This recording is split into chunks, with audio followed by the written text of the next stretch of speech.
आय नमः। गणेश पुराण में तृतीय खंड में अष्टम अध्याय आभूषण स्वरूप शिशु को शक्ति प्रदान करना। तदुपरांत भगवान विष्णु ने अपने कंठ में धारण की हुई कौस्तुभ मणि बालक के गले में पहना दी। फिर ब्रह्मा जी ने उसे अपना मुकुट पहनाया और धर्मराज ने रत्नों का एक दिव्य अलंकार धारण कराया। इसी प्रकार सभी उपस्थित देवी देवताओं ने अपने अपने आभूषण अलंकार आदि प्रदान किए। तब सब प्रकार से संतुष्ट हुए शिव जी ने बालक को स्तवन किया। बोले, गजानन, आपके यहाँ आने से मैं धन्य हो गया। नरदेव पर गज का मुख कैसा शोभायमान प्रतीत होता है, जिसका वर्ण भी इस वाणी से नहीं हो सकता। इस पर सभी देवताओं ने आभूषण आदि के रूप में तुम्हें शक्ति प्रदान की है, इसलिए तुम सदैव विजयी रहोगे। सुर, असुर, दैत्य, राक्षस, मनुष्य, नाग आदि में ऐसा कोई भी नहीं जो तुम्हारी क्षमता कर सके। तदुपरांत ब्रह्मा जी ने निवेदन किया, हे देवाधिदेव, हे गजमुख, तुम सभी शास्त्रों, समस्त विद्याओं, सभी कर्मों में स्वयं सिद्ध निष्णांत हो। अन्य तो क्या मैं तुम्हारे पांडित्य का सामना करने में समर्थ नहीं हूँ। हमारी प्रार्थना है कि तुम सदैव देवताओं के पक्ष पर निर्वाह करते रहना। इसके पश्चात समस्त उपस्थित देवताओं, मुनियों, गंधर्व, किन्नरों, यक्षों, अप्सराओं, देवियों आदि ने तो विभिन्न प्रकार अपने अपने मत अनुसार गजमुख की स्तुति की। तदुपरांत शिव शिवा दोनों ने ब्राह्मणों को करोड़ों रत्नमणि आदि का दान दिया। वंदित को सैकड़ों हजारों हाथी घोड़े प्रदान किए। तदुपरांत शिव शिवा ने मंगलोत्सव मनाते हुए ब्राह्मणों का भोजन कराया तथा वेद पाठ एवं पुराण पाठ का भी आयोजन हुआ। नित्य गीत आदि भी चलने लगे। अप्सराएं और सुरवनिताएं विविध प्रकार के नाच द्वारा उत्सव को और भी अधिक शोभायमान बनी हुई। इस प्रकार यह उत्सव दीर्घकाल तक निर्बद्ध रूप में चलता रहा। शनिदेव को पार्वती का शाप। बेचारे शनिदेव अब भी उसी प्रकार नीचा मुख किए खड़े थे। वे संकोच के कारण न तो जा सके और न उत्सव में भाग ले सके।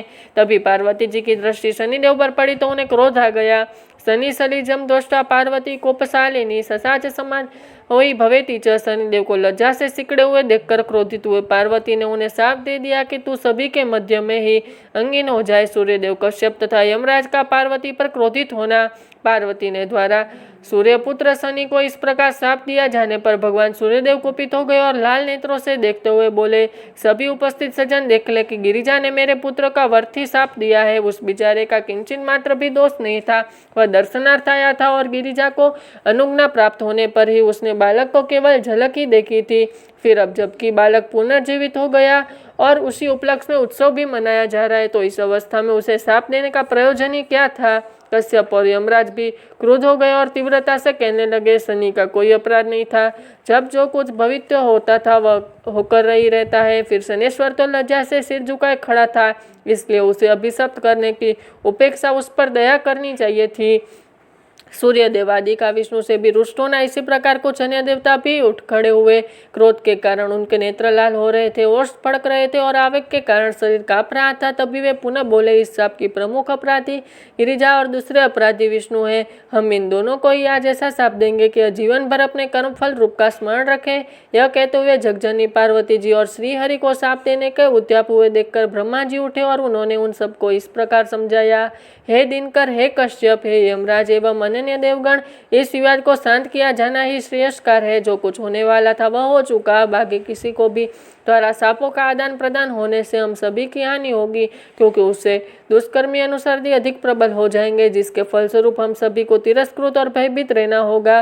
अतः विवेक से काम लेते हुए क्रोध का निवारण करो। श्री हरि और पार्वती जी का शाप देने को तैयार होना। उधर विष्णु और पार्वती भी उन्हें शाप देने को उद्यत हो रहे थे। ब्रह्मा जी ने उनके प्रति भी ऐसा निवेदन किया, भगवान, आप सभी ने ईश्वर, ज्ञान और बुद्धि के प्रेरक, काल के भी नियता एवं सर्वसमर्थ है। आपके क्रोध समस्त त्रिलोकी को भस्म करने में समर्थ है तथा हे जग निवास, यह समस्त विश्व आपसे ही उत्पन्न किया है, तो अब आप ही शाप से नष्ट नहीं होना चाहिए। हे प्रभु, यह मेरी प्रार्थना है कि आप क्रोध को त्याग कर शांत होने का कृपा करें। फिर उन्होंने पार्वती से कहा, देवी, आप भगवान शंकर की अर्धांगिनी है। आपके निमेष उन्मेष में ही संसार का विनाश और प्रागट्य निहित है, इसलिए आपको शिवा कहते हैं। हे कल्याण, ये आप अन्य किसी को बात पर ध्यान न देकर मेरी बात मानिए। इस जगत को नष्ट होने से बचाइए, परमेश्वरी, अन्यथा और विनाश उपस्थित हो सकता है।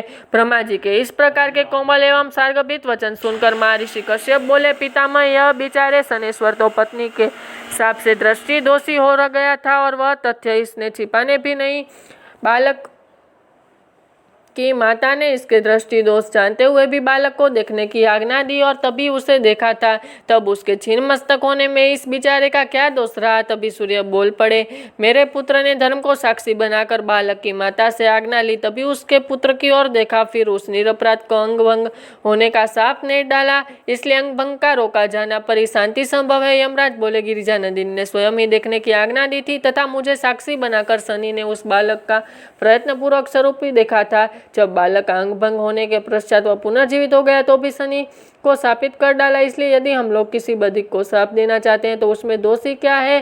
ब्रह्मा जी बोले, आप लोग शांत हो जाए, मैं शीघ्र ही वह यत्न करता हूँ कि पार्वती को शाप का विमोचन हो जाए। पार्वती ने सहज संकल्प से शाप दे डाला था, वह उनकी भूल थी, किंतु सज्जनों द्वारा बड़े बड़े से अपराधी भी क्षमा कर दिए जाते। इस प्रकार पितामह ने उन सबको शांत किया और फिर शनिदेव से बोले, ग्रहेश्वर तुम तुरंत ही देवी पार्वती की शरण में चलो, तुम्हारे शाप का निवारण उनकी कृपा से संभव है। यदि तुम्हारे पिता और उनके पक्ष वाले देवता माता पार्वती को शाप दे तो उससे तुम्हारा कोई उपकार नहीं हो सकता, इसलिए आओ मेरे साथ। चतुरानन का आदेश मानकर शनि उसके साथ माता के आश्चर्य में पहुंचे और तब ब्रह्मा जी ने पार्वती जी से निवेदन किया, जगजननी दुर्गे, आपने अपने पुत्र के दर्शन की आज्ञा दे दी थी तो शनि का क्या दोष था, फिर भी आपने उस निर्दोष को शाप दे डाला, इसलिए अब आप शाप का प्रतिकार होना आवश्यक है।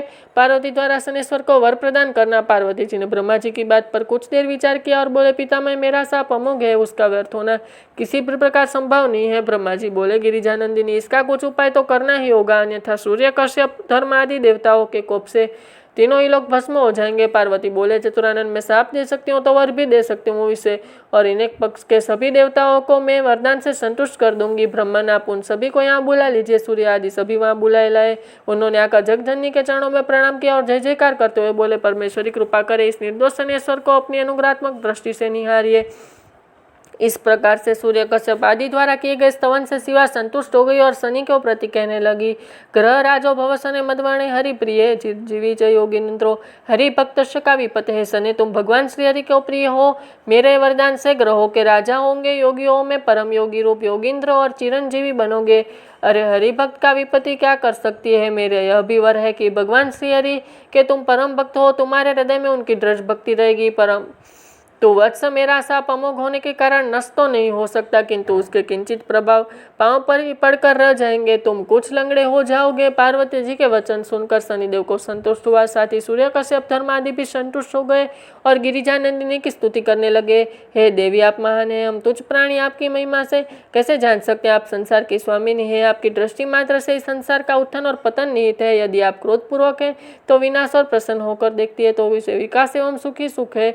जगजननी हम पर ऐसी कृपा की अवश्य करे कि हम आपके चरणों पर सदा याद रखें और आप मातेश्वरी का अनुग्रह निरंतर प्राप्त करते रहे। हम पर कोई भी विपत्ति न आवे और हम किसी प्रकार के दुख में न पड़े। आपकी ऐसी कृपा से हमारा कल्याण निहित है। भगवती उमा उक्त स्तुति की सुनकर प्रसन्न होती हुई कहने लगी, देवगण मैं आपका स्तवन के अत्यंत संतुष्ट हूँ। तुमने जो कुछ भी अभिलाषा की है वह सब पूर्ण होगी। तुम पर प्रथम तो कोई संकट आएगा ही नहीं, और कभी आएगा भी तो अपने दुर्ग रूप में तुम्हारे स्मरण मात्र से पहुंचकर रक्षा करूंगी। अब आप सभी प्रसन्नता पूर्वक अपने अपने स्थान को पधारे। निश्चय मेरा अनुग्रह तुम सबके साथ है। अब पार्वती जी ने बालक को गोद में उठा और उसे उचकारती हुई प्रसन्न मन से अपने भव्य सिंहासन पर विश्राम करने लगी। और तब शनि जन्मा देवाना समीप अष्टमान प्रणव भक्त्या तब ब्रह्म जगदम्बिका प्रसन्न मन हुए। शनिदेव माता जगदम्बा को प्रणाम करके अपने पिता सूर्य देव देवताओं के पास चले गए। जय श्री गणेश।